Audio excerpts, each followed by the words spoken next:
para rematar esta sesión, Enrique Monteagudo, que é o director do curso, vai ler o texto de Lourenço Fernández Prieto, catedrático da Universidade de Santiago, que non precisa ninguna presentación e que non pode estar aquí hoxe con nós. O texto de Lourenço Fernández Prieto titúlase Francisco Fernández del Riego, un galeguista republicano na Guerra de España. Quique Barres, non? Bo día, moitas grazas. Un par de aclaracións como director do curso. Como vistes, cambiamos un pouco a orde prevista, máis que nada porque a orde prevista era cronolóxica, pero dado que eu xío ia ler o texto de Xusto e eu ia ler o de Tito para que non fosen seguidos dous textos en boca prestada. E outra, pido disculpas porque onte avisei deste, bueno, da ausencia de Veramendi e o cambio de hora de inicio á última hora da tarde.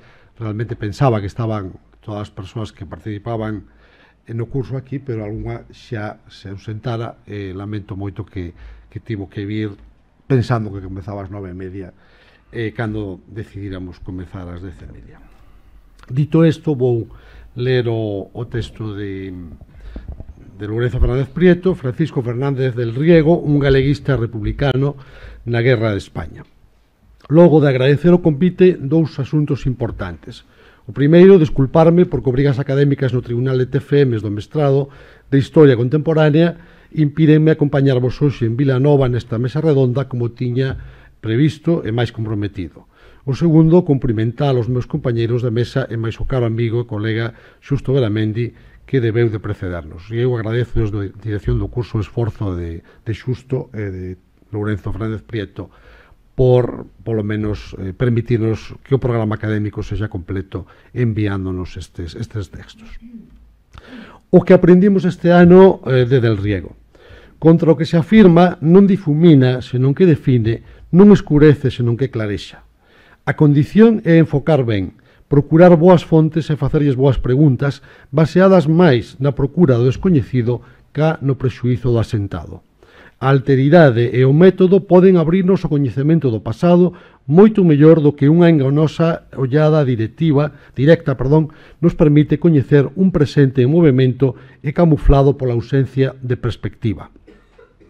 Todos coñecemos a Fernández del Riego, todos adquirimos unha idea del. Viviu anos dabondo para ter máis dunha vida e pasou, como a outros e outras, por vicisitudes que só no curto século XX obrigou a transitar. Non queda ningún daqueles homes, daquelas mulleres, son pasado, son xa materia de historia. Teño para min, non sei se hai acordo nisto, que o ano Fernández del Riego deparou máis novidades, mesmo máis sorpresas, sobre o persoeiro das letras galegas do que adoito. A diferenza entre o retrato que tiñamos del e o que temos agora, o que criamos a ver e o que agora sabemos, é maior no caso de Del Riego que no de outros persoeiros. E poida que iso tiña que ver con dous condicionantes. Un de pasado, falamos dun home que viviu no cerne da deboura do pasado incómodo, e outro de presente, a ansia do presente que vivimos por desvendar todo o que tiña que ver con aquel pasado de golpe, matanzas, guerra e ditadura, sega pesada lousa do mito da reconciliación que xa non pode nin debe operar a case 50 anos da morte do ditador. Pese á súa resistencia, o paradigma da reconciliación xa non opera para coñecer históricamente o que pasou antes da transición da ditadura á democracia. Outros dos homenaxeados no que levamos do século XX tamén viviron a guerra. Gurriarán, Carballo, Fraguas, Filgueira, Paz Andrade, Piñeiro, Álvarez Blázquez, Lorenzo Varela, Xocas. Pero ningún reunía a condición de Del Riego de ter sido un dirixente republicano galeguista, soldado, resistente e organizador político na clandestinidade, agás parcialmente Piñeiro por unha banda e Paz Andrade parcialmente pola outra. E, sobre todo, ningún deixou como el feitos e fontes que para poder rastrexar e reconstruir o seu pasado e darlle sentido. Remarco, feitos e fontes, pois abundan, máis do que deberan, a preparación en vida de elementos, documentos e fondos para construir biografías autorizadas póstumas. Os feitos xa non existen, pero as fontes permiten reconstruílos con certa aproximación. No caso de Del Riego, a procura de fontes foi parte importante do traballo de moitos para este ano. No caso das apreciacións que presento, debo dicir que están guiadas xa ora polo tratamento que fixen do seu inédito Diario de Guerra, pero non só. Tamén pola revisión de outros materiais disponibles, incluída a longa entrevista inédita feita por Andrés Domínguez e Antonio Somoza para nomesevoces.gal, que conservamos no Fondo Terra e Memoria da Universidade de Santiago, xestionado agora polo CISPAC, así como o cotexo con outras entrevistas e materiais biográficos publicados. Todo o que foi coñecéndose sobre Del Riego ao longo deste ano me leva, en conxunto, a unha interpretación do perípolo vital de Del Riego, pode que algo diferente da que se adoita, pero que, aínda que escurecida, en realidade tiñamos xa diante de nós no derradeiro Del Riego, presidente da Academia Galega. Quen foi de verdade Del Riego? Ramón Nicolás, que está aquí hoxe, que foi un dos que non parou de procurar fontes inéditas, agochadas ou esquecidas, para alumar o pasado de Del Riego, pediunos a algúns que fixeramos un resume dos aspectos para nós máis destacados de Del Riego en 220 caracteres, destinado á rede antes chamada Twitter. Procurando esa síntese, obrigoume a destilar esta interpretación que aquí achego a partir dos aspectos que eu destacaría da historia de Del Riego, ou máis ben de Del Riego na historia do tempo que lle tocou vivir. O que non puido ser. Un brillante catedrático de Dereito Civil da Universidade de Santiago. Imaginade, ese era o camiño que levaba xa ben guiado. E da mesma guía sairía, seguramente, un político da Galicia autónoma. 2. O que foi e nunca se lle recoñeceu pola xeración seguinte de nacionalistas galegos. Un resistente político, un organizador do partido que desenvolveu a resistencia nacionalista, democrática e republicana ali onde puido e como puido. O primeiro, a súa carreira como catedrático político nacionalista galego republicano foi coutado polo golpe militar perpetrado en tempos do fascismo e pola duradeira ditadura que sae da guerra que provocou o golpe. O segundo foi negado por unha banda porque no converteu nun galeguista culturalista nos anos 70 e tamén porque no cousificou como galeguista histórico na década dos 80. Todo xunto e á vez desfigurou o seu retrato ao compás das lóxicas do tempo, os conflitos dos sucesivos presentes e os lexítimos intereses xeracionais.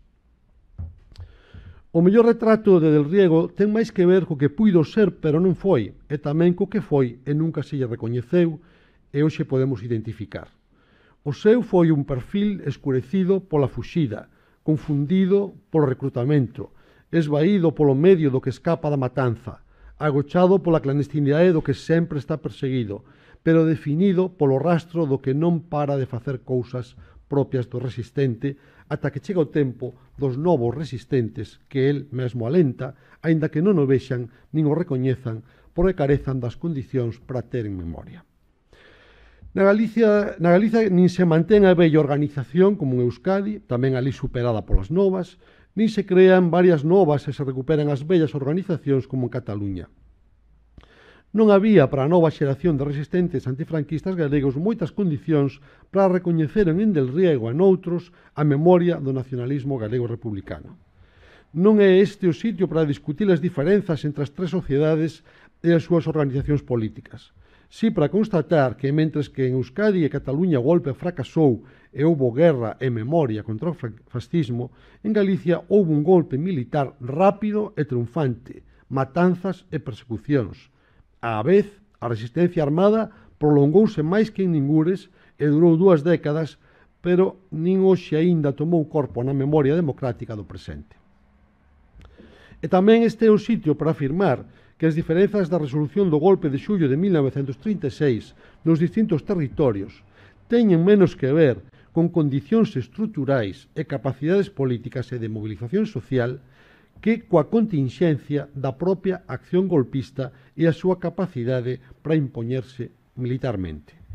O azar e non só a necesidade permiten entender o pasado. Facer a guerra cos inimigos contra os amigos e contalo. Tivo que ser moi difícil, sabemos que foi, para aqueles mozos republicanos e galeguistas dos anos 30 facer a guerra que non querían e que un quen non querían. Pode que non reparásemos aínda dabondo nesta perversión por dúas razóns principais. Porque a memoria pública daqueles mozos non foi manexada por eles. E o inédito Diario de Guerra de Fernández del Riego é a mellor proba. Unha proba máis de que a memoria da guerra daqueles mozos foi unha memoria subalterna, soterrada, a que aínda lle custa traballo formar parte da historia. Fixeron o que non querían facer. Despois, esa parte da súa vida pasou a pertencer a un pasado abominable que xa non interesaba á seguinte xeración, cansa de escoitar historias da guerra.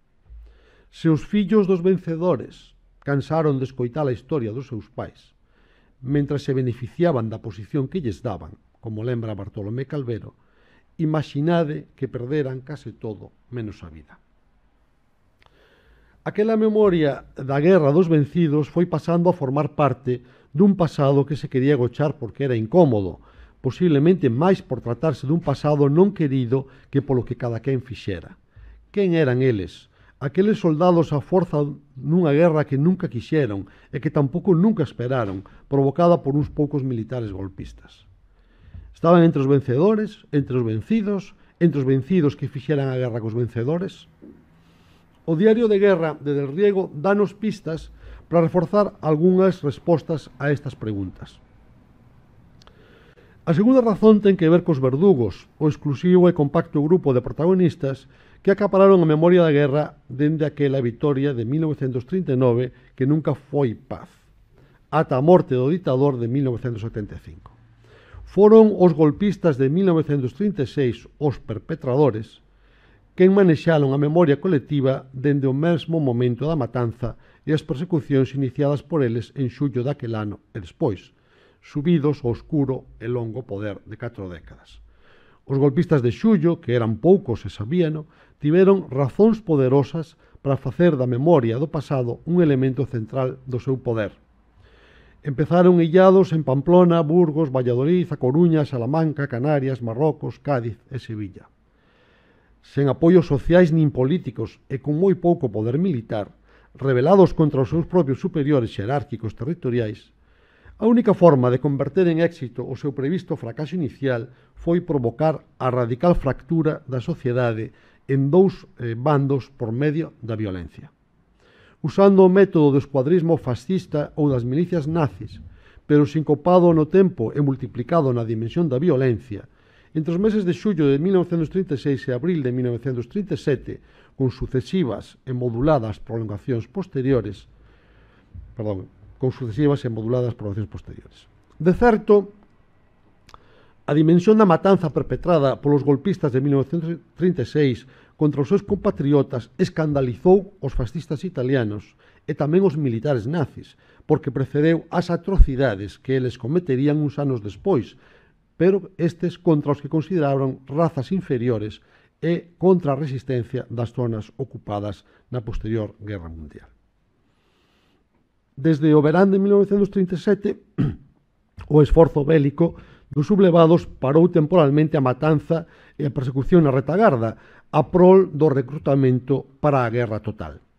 Del Riego sae daquel agocho, seguramente na casa da familia Ron, veciña dos seus pais en Compostela, para se presentar na caixa de recrutas. Despois de chamar a súa quinta, chamaron tamén os excedentes de cupo e, ademais, segundo acordou coa familia, non podía seguir comprometendo os seus salvadores. O pouco de chegar á fronte de guerra comeza o seu diario. Diarios como este de Del Riego son un anaco escachado e enlamado dun pasado traumático para o seu autor e incómodo para o presente. Se pensamos nas memorias dos que estiveron nos campos de concentracións uns anos máis tarde da Guerra de España, repararemos en que para eles sobrevivir era resistir. Nesas memorias de Primo Levi e a máis recente de Anís Portel Viñai, podemos ter a mellor guía para entender contextos e comportamentos que se relacionan cos que puido vivir Fernández del Riego e tantas máis nos meses do golpe de Estado e posteriormente. Jorge Semprún, que foi un dos primeiros en comprender a importancia de contar aquela experiencia, foi tamén un dos que sufriu a interesada e oportunista manipulación do seu pasado de sufrimento, condensada nesa maldita e temida pregunta: que debeu facer para se salvar el mentres outros se afundían? A mesma atormentada cuestión da que dá conta Primo Levi.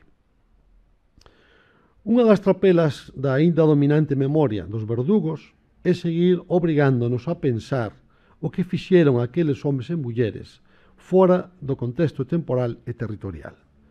Integralo no tempo dos xenocidios, dos campos e do combate entre as democracias e o fascismo é o mellor antídoto para evitar o narcótico da memoria dos perpetradores.